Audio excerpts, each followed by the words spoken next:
우리 교회 이름이 행복한 교회라고 하는 것을 모르는 사람은 아마 없을 것입니다. 우리 교회 이름을 행복한 교회라고 지은 것은 로마서 4장 3절에서 9절 사이에 나타난 말씀을 근거로 해서 우리 교회 이름을 행복한 교회라고 시작했었습니다. 이 로마서 4장 3절에서 9절 사이에 보면 하나님께 의로 여기심을 받는 사람들의 행복이라고 하는 말이 기록되어져 있습니다. 요즘 예전 성경에는 행복이라고 하는 단어를 그대로 썼는데 이번에 이제 성경 바꾸면서 복이라고 하는 단어로 바꾸었는데 의미는 똑같습니다. 그리고 불법이 사함을 받고 죄가 가리워진 사람의 행복, 이것을 다른 말로 말하면 예수 그리스도로 말미암아 죄 용서함을 받고 구원 얻은 자는 행복하다 하는 그런 의미에서 우리 교회는 행복한 교회다, 이렇게 이름을 지었습니다. 처음에 이 이름을 우리 행복한 교회라고 이름을 지었을 때는 영혼의 구원에 관한 행복, 그 말씀을 우리가 깊이 묵상하면서 우리 교회는 많은 사람들의 영혼을 행복하게 해야 되겠다, 구원받는 교회가 되게 해야 되겠다, 이렇게 생각을 했는데 시간이 지나면서 담임 목사인 제 마음속에 무슨 생각이 강하게 들어오기 시작하느냐 그러면 행복한 교회 교인들은 예외 없이 다 행복했으면 좋겠다 하는 그런 기도를 제가 기도할 때마다 빠뜨리지 않고 기도합니다. 그러면 행복한 교회 교인들이 참으로 행복하기 위해서는 어떤 조건들을 갖추어야 될까? 영혼의 구원은 이루 말할 필요도 없고 조금 더 나아가서 토탈 행복이라고 하는 단어를 제가 얼마 전부터 사용하기 시작했습니다. 토탈 행복은 영혼의 행복뿐만 아니라 우리가 단 한 번 살아가는 이 땅에서의 일회적인 삶, 육신도 아울러 행복했으면 좋겠다 하는 그런 바라움과 기도와 소망이 묶여져서 토탈 행복이라고 하는 단어를 사용했습니다. 그렇다면 이 토탈 행복을 우리가 누리기 위해서는 무엇이 필요할 것인가? 토탈 행복을 누리기 위해서는 어떤 조건적인 것도 상당히 중요한 부분일 수는 있지만 조건적인 부분보다는 마음의 자세, 제가 또 사용하는 한 단어가 있었죠. attitude라고 하는 단어를 제가 여러 번 사용했습니다.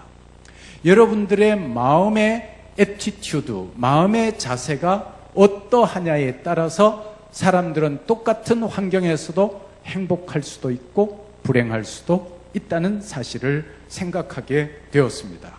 그러면서 저는 여러분들이 그야말로 영적인 행복, 또한 육적인 행복, 마음의 행복, 아울러 행복감을 누리며 살아가는 여러분들이 되시기를 축원합니다. 오늘 이 말씀도 그런 맥락 속에서 세례 요한이 누렸던 행복을 저와 여러분이 함께 나누려고 합니다. 먼저 제가 인용을 좀 하려고 하는데 제가 재인용을 합니다. 어떤 분이 쓴 글 가운데 이 부분을 인용하는데 세계적인 베스트셀러가 된 책 가운데 Being Happy라고 하는 책이 있습니다. 행복하게 된다는 것, 아마 이런 내용인데 앤드류 매튜스라고 하는 사람이 기록한 책입니다. 여기에 보면 이 사람은 이런 이야기를 하고 있습니다. 뭐 특별한 이야기를 한 건 아니고 제가 여러분과 늘 나누었던 이야기인데 조금 더 구체화된 이야기가 있어서 여러분에게 소개를 하려고 합니다. 사람들은 이 세상을 살아가는 데 있어서 자기 나름대로 어떤 패턴을 가지고 살아간다. 이 패턴이라고 하는 말을 다른 말로 쓰면 가치관이라고 표현할 수도 있고 세계관이라고 표현할 수도 있습니다. 그런데 사람들이 자기가 가진 어떤 이 패턴 속에서 사람들은 행복감을 느끼기도 하고 불행감을 느끼기도 합니다. 그러면 이 패턴이라고 하는 것은 도대체 뭐냐? 이 가치관, 세계관이라고 하는 것은 뭐냐? 또 다른 말로 말하면 패러다임이라고 하는 말로 바꾸어 쓸 수도 있습니다. 이 말을 패러다임이라고 하는 말을 또 다른 말로 말하면 사고의 틀이라고 표현할 수도 있겠습니다. 사람들은 그 틀을 기준으로 해서 생각하고 판단합니다. 그런데 이 사고의 틀이라고 하는 것이 제가 옛날에 교직 과목을 하면서 매우 인상 깊게 생각했던 내용이 하나 있는데 뭐냐 그러면 사람들이 사고를 자유롭게 한다 그러지만 사람은 자유롭게 사고할 수가 없습니다. 왜 그러냐 하면 그 사람이 태어나서부터 자라온 환경에 의해서 그 사람은 사고의 틀이 결정됩니다. 또 그 사람이 받았던 교육, 그 사람이 읽었던 책, 그 부분에 의해서 그 범위 안에서만 사람은 사고를 자유롭게 할 수 있습니다. 그러니까 가능하면 여러분들이 사고의 틀을 폭넓게 하기 위해서 많은 교육을 받아야 되고 많은 책을 읽어야 되고 자기를 확장해 나갈 필요가 있습니다. 그래야 사람이 좁은 사람이 되지 아니하고 넓은 사고를 가진 사람이 될 수 있습니다. 그런데 이 사고의 틀을 우리가 어떤 사고의 틀을 가지느냐 하는 것이 굉장히 중요한데 이 사고의 틀이라고 하는 것이 Being Happy라고 하는 책을 쓴 저자는 두 가지로 아주 압축을 시키고 있습니다. 이 두 가지도 제가 늘 하는 말입니다. 첫 번째는 매사를 긍정적으로 보는 사람이 있습니다. 이 긍정적으로 보는 사람은 어떤 환경에서도 매사를 긍정적으로 생각하고 행복을 찾아가게 됩니다. 그런가 하면 두 번째 스타일은 꼭 매사를 부정적으로 보고 어둡게 생각하고 스스로 불행해지는 사람이 있습니다. 그런데 이 Being Happy라고 하는 책을 쓴 사람은 어디에 초점을 맞추느냐 그러면 불행하다고 여기는 사람들을 어떻게 바꿀 수 있을 것인가, 어떻게 변화시킬 수 있을 것인가, 거기에 대한 방법을 몇 가지 제안하고 있습니다. 그 제안을 몇 가지 여러분에게 소개를 합니다. 첫째는 다른 사람이 자기에게 칭찬할 때 이 칭찬을 받아들여라 라고 하는 내용입니다. 칭찬이라고 하는 게 사람에게 굉장한 힘이 있습니다. 제가 이렇게 생각해 보면 저도 국민학교 4학년 때, 요즘 초등학교라 그러죠, 4학년 때 전학을 가게 되었는데 전학을 갈 때 교장 선생님이 제 머리에 이렇게 해서 저 머리를 쓰다듬으면서 저에게 칭찬하는 말씀을 해주었습니다. 그게 제 평생 살아가면서 굉장히 힘이 되더라고요. 맞아. 그 교장 선생님이 그때 초등학생은 한 반에 70명씩이었습니다. 근데 한 학년에 한 7반 내지 8반 정도 되는 그런 학교인데, 교장 선생님이 나를 기억해 줬다는 것만 해도 감사하고, 또 저를 제가 가진 능력 이상으로 높게 평가를 해주는 그것이 평생을 살아가면서 저에게 큰 힘이 되고 용기가 되더라고요. 그래서 다른 사람이 여러분을 칭찬할 때 그 칭찬을 그냥 그대로 받아들이는 것이 중요합니다. 어떤 사람이 칭찬할 때 저 사람 나한테 뭐를 기대하는 것이 있나? 나한테 뭘 부탁하려고 그러나? 하여튼 이런 삐딱한 마음으로 칭찬을 받지 말고 순수하게 칭찬을 받아들이면 그 사람이 being happy, 행복한 존재가 된다. 두 번째가 굉장히 중요합니다. 다른 사람을 칭찬하라라고 합니다. 제가 여러분들에게 2019년도 1월 둘째 주일 설교를 하면서 여러분들에게 왜 오늘 이 말씀을 드리느냐 그러면 여러분들이 행복하기 위해서는 다른 사람에 대한 칭찬이 풍성해야 합니다. 여러분 스스로를 한번 점검해 보십시오. 나는 다른 사람을 칭찬하는데 익숙한 사람인가? 아니면 다른 사람을 비판하고 정죄하는데 익숙한 사람인가? 우리 학생 때부터 청년 때부터 이 연습을 하면 인생이 굉장히 달라집니다. 입을 열면 습관적으로 다른 사람을 비판하는 사람이 있습니다. 그런데 죄송하지만 그 사람은 being happy가 안 됩니다. 행복감을 누리지 못한다는 거예요. 그러면 어떻게 해야 되느냐? 다른 사람을 많이 칭찬하라는 것입니다. 여러분들이 자녀 교육을 할 때도 마찬가지입니다. 자녀 교육을 할 때도 자녀들에게 가장 좋은 교육 방법이 칭찬하는 것입니다. 가능하면 칭찬하십시오. 아이들이 잘하는 면을 보고 칭찬하십시오. 꼭 공부만 잘한다고 해서 훌륭한 사람이 되는 것 아닙니다. 요즘 보니까 공부 말고 운동 잘하는 사람이 훨씬 더 뛰어난 사람이 되더라고요. 축구 선수 가운데 요새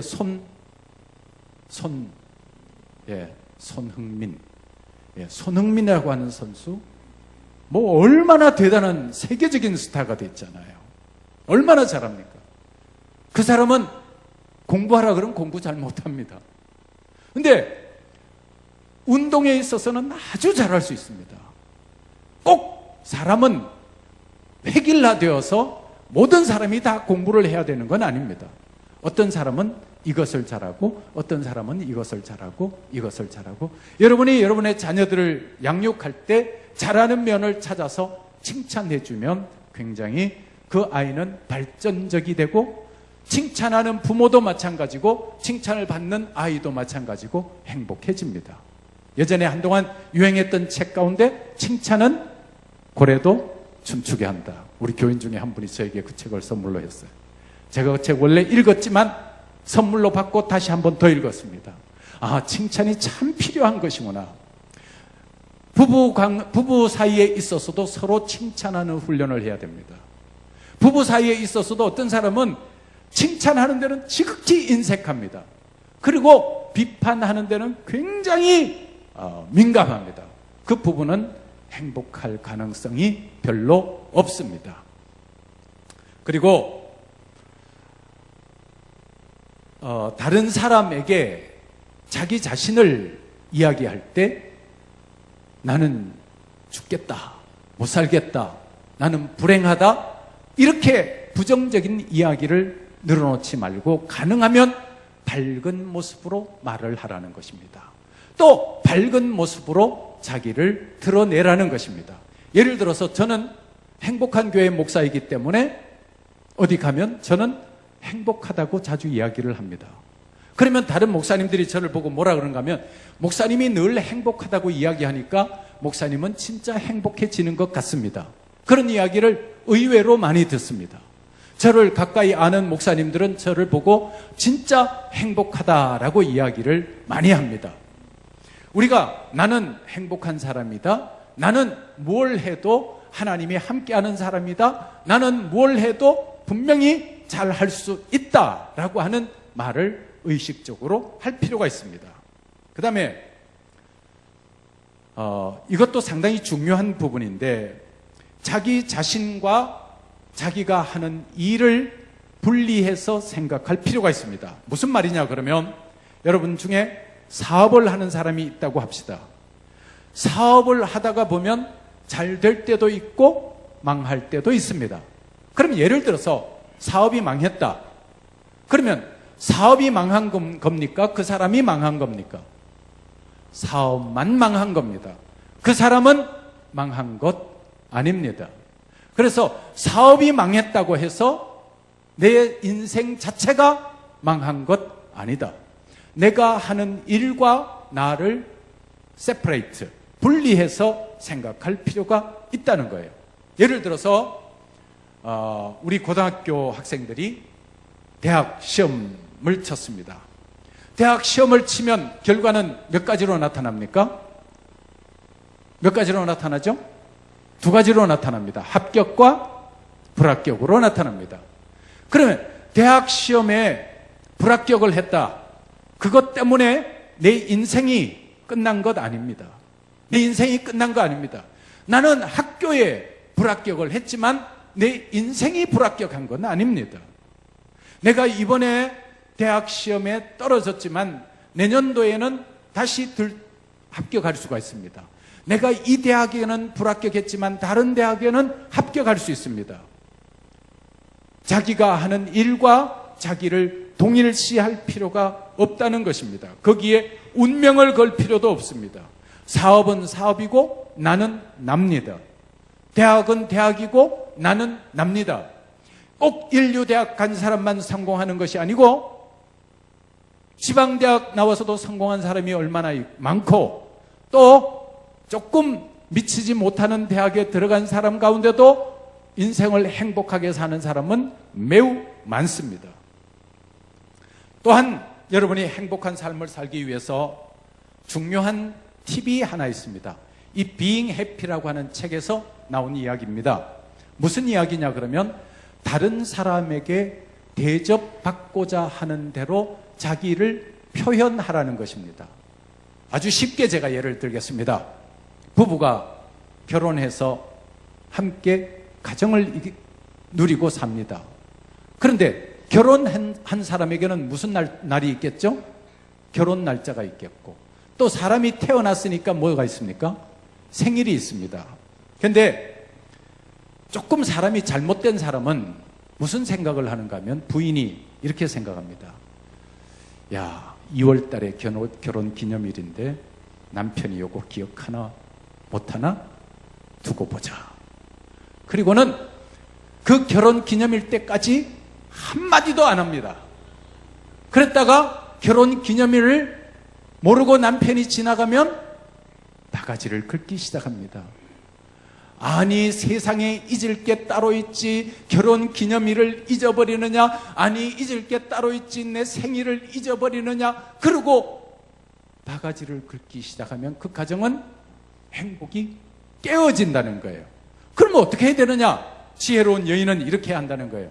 남편에게 이제 결혼 기념일 한 일주일쯤 앞두고 우리 일주일, 사실 결혼 기념일이라고 하는 게 남편만 기억할 필요가 있습니까?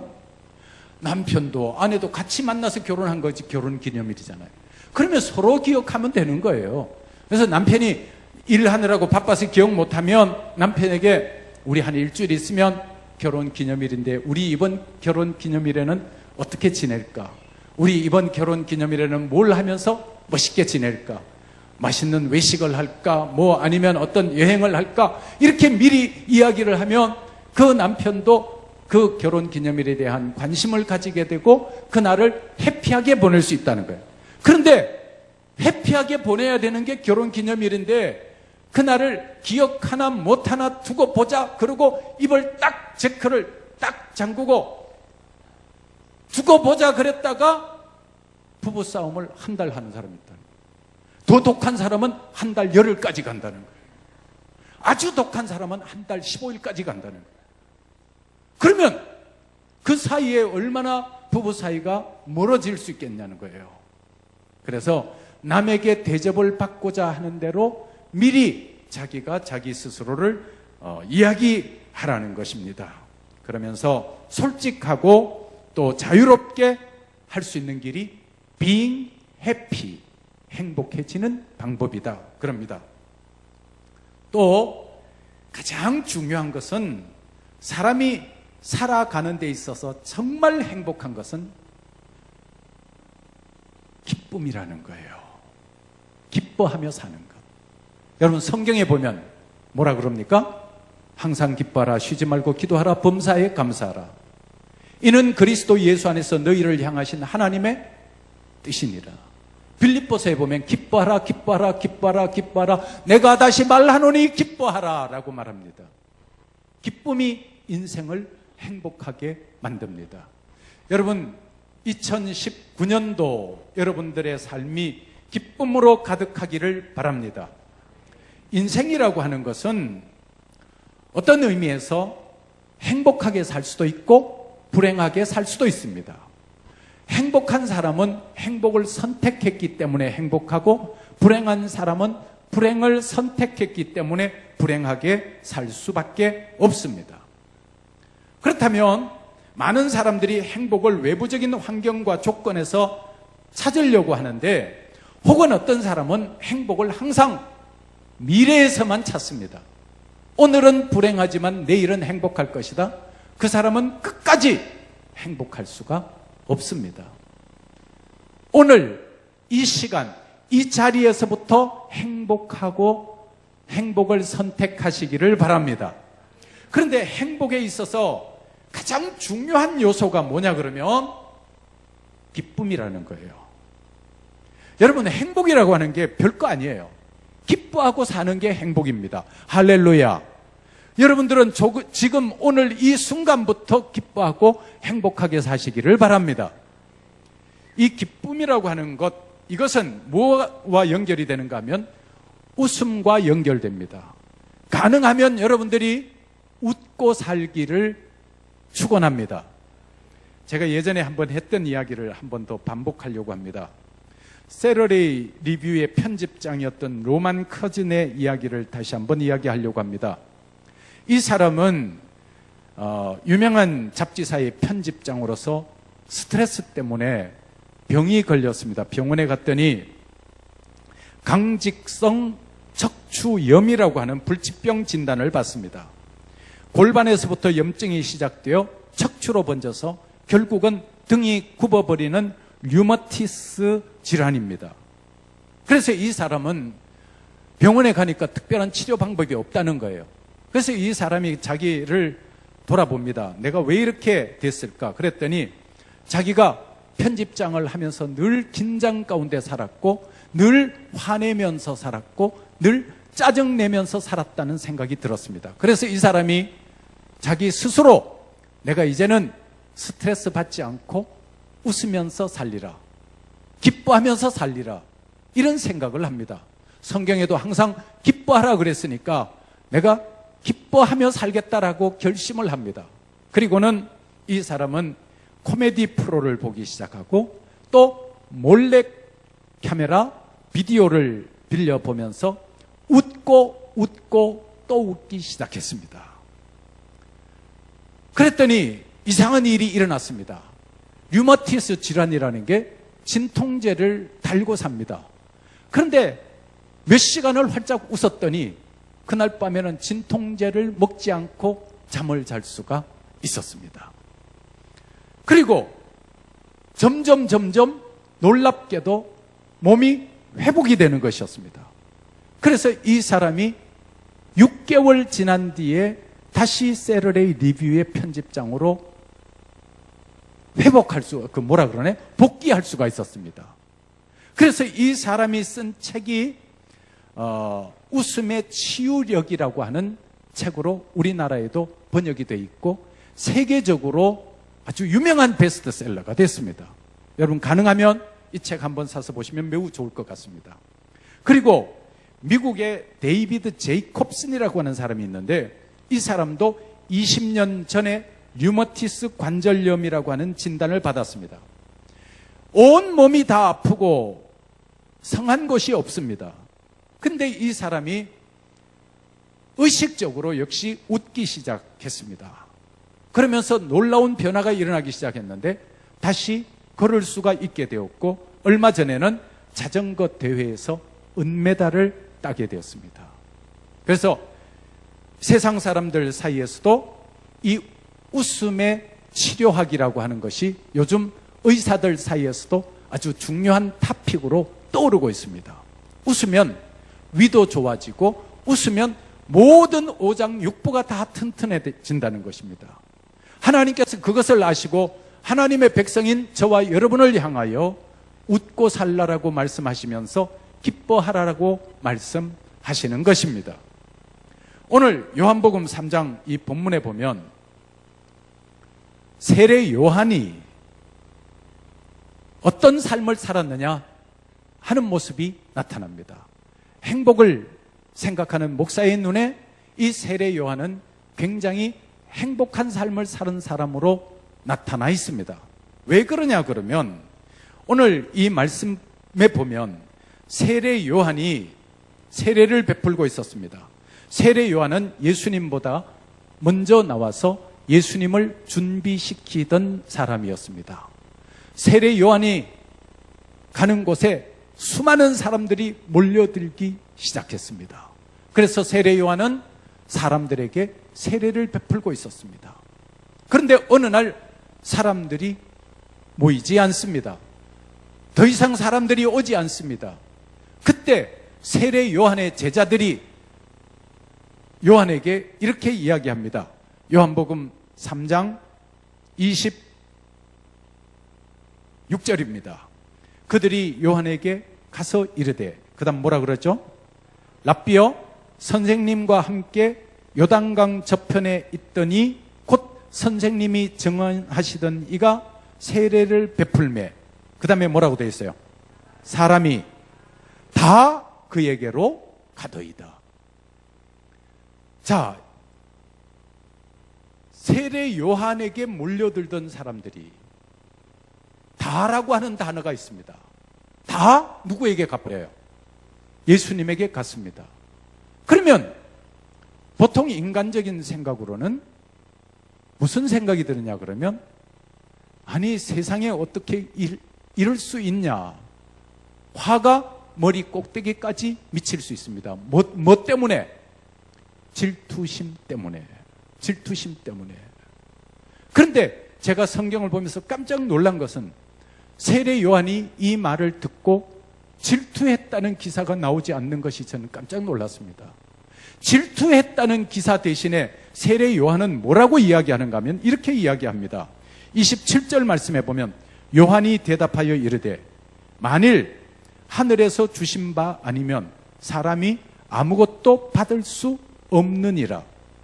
그러면서 28절에 내가 말한 바 나는 그리스도가 아니요 그의 앞에 보내심을 받은 자라고 한 것을 증언할 자는 너희니라. 29절까지 읽습니다. 신부를 취하는 자는 신랑이나 서서 신랑의 음성을 듣는 친구가 크게 기뻐하나니 나는 그 다음에 이러한 기쁨으로 충만하였노라.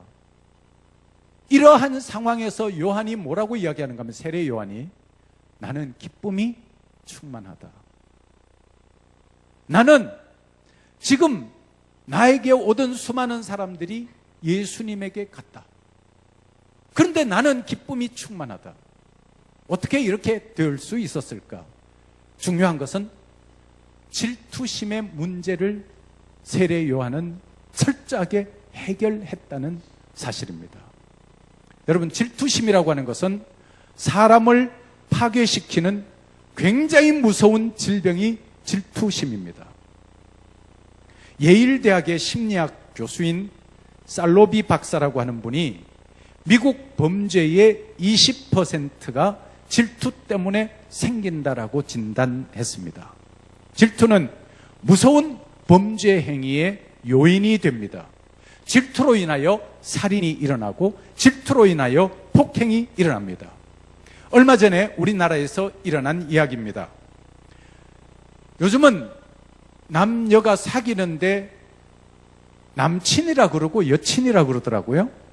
근데 이게 남친은 남자친구란 말이고 여친은 여자친구란 말인데 친하고는 좀 다른 것 같은데 애인인데 남자와 여자가 서로 애인이었습니다. 사랑하는 사이였습니다. 그런데 여자가 마음이 변해서 남자에게 이별을 통보합니다. 이별을 통보하고 나는 다른 남자를 사귀겠다 이렇게 통보를 했더니 그 남친이 질투심 때문에 화가 머리 꼭대기까지 올라서 자기가 사랑한다고 했던 여자를 목 졸라 죽여버렸습니다. 얼마 전에 우리나라에서 일어난 사건입니다. 왜 그랬을까요? 질투심에 눈이 멀어버렸습니다. 질투심에 눈이 멀어버렸다는 말입니다.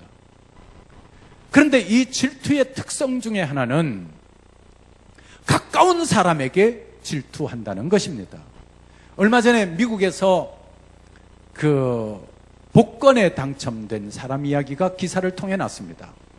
복권에 당첨됐는데 얼마의 복권에 당첨됐는가 하면 우리나라 돈으로 따져서 5천억에 가까운 돈이 당첨이 됐습니다. 좋겠어요? 나쁘겠어요? 좋죠?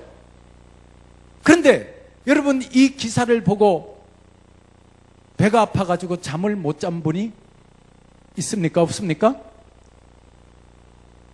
없지요? 아유, 그 사람 미국에서 복권에 5천억 당첨됐든지 1조에 당첨됐든지 내하고 무슨 관계요? 아무 관계 없어요. 그런데 예를 들어서 여러분 가까운 친구가 갑자기 재벌을 만나가지고 결혼을 해서 그 사람이 재벌이 됐다. 자기보다 인물도 못생기고 자기보다 공부도 못하고 자기보다 키도 적고 예를 들어서 그런 사람이 재벌 아들하고 사랑을 해서 결혼을 했다. 그러면 질투가 될까요? 안 될까요? 네? 되겠죠? 그러면 배가 아픈 사람들이 나타난다 이 말이에요. 근데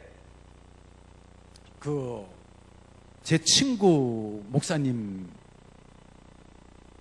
딸이 누구냐 그러면 미음으로 시작하는 문모모 대통령 사돈이야, 사돈. 저하고 신학교에서 같이 공부한 사람이 사돈이야. 그 세상 사람 팔자가 이 설교하면서 팔자란 단어를 써서 죄송합니다만은 사람 팔자가 어떤 사람은 대통령 사돈도 되고 또 어떤 사람은 재벌집에 시집 보내면 또 재벌집 뭐도 되고 뭐 그런 거 아니던가요?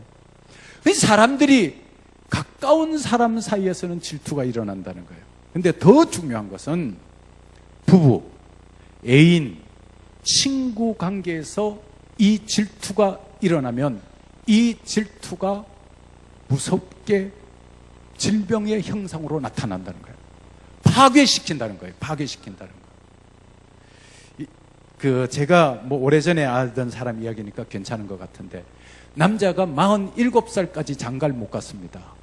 능력이 없어 장가를 못 간 건 아니고 공부를 열심히 하느라고 해외 유학을 갔다 오고 박사학위를 받고 그러느라고 결혼을 못 했습니다. 근데 47살 돼서 이제 대학 교수가 된 거예요. 대학 교수가 되고 나니까 20몇 살짜리라 그러면 안 되나? 예. 20몇 살 된 분하고 이제 결혼을 한 거예요. 제가 신랑도 알고 신부도 알아요. 근데 그 신부가 제가 보기에도 조금 예쁘더라고요. 근데 이게 행복했으면 좋은데 남편이 나이가 많으니까 부인에 대한 의처증이 생긴 거예요. 질투심이 너무 커서. 그래서 학교에 출근했다가도 수시로 집에 오는 거예요. 왔다 갔다 왔다 갔다 왔다 갔다. 그리고 그 부인이 하루 종일 오늘은 몇 시에 뭐를 했고 몇 시에 뭐를 했고 꼬치꼬치 묻는 거예요. 살 수 있어요? 없어요? 살 수 없죠. 그러니까 이 행복은 끝이고 불행이 시작인 거예요. 질투라고 하는 게 그렇게 가정을 파괴시키고 인간관계를 파괴시키고 사람을 파괴시키고, 그런데 이 질투심을 해결하지 못하면 인간은 결코 행복할 수가 없다는 거예요. 근데 이 질투심이 뭐 열등감에서 나온다 그런 이야기도 있습니다만은 이 세례 요한은 질투심을 깨끗하게 극복했습니다. 나는 예수님을 위해서 준비하는 사람이다. 그러면서 세례 요한이 무슨 이야기를 하는가 하면 29절 말씀을 보세요.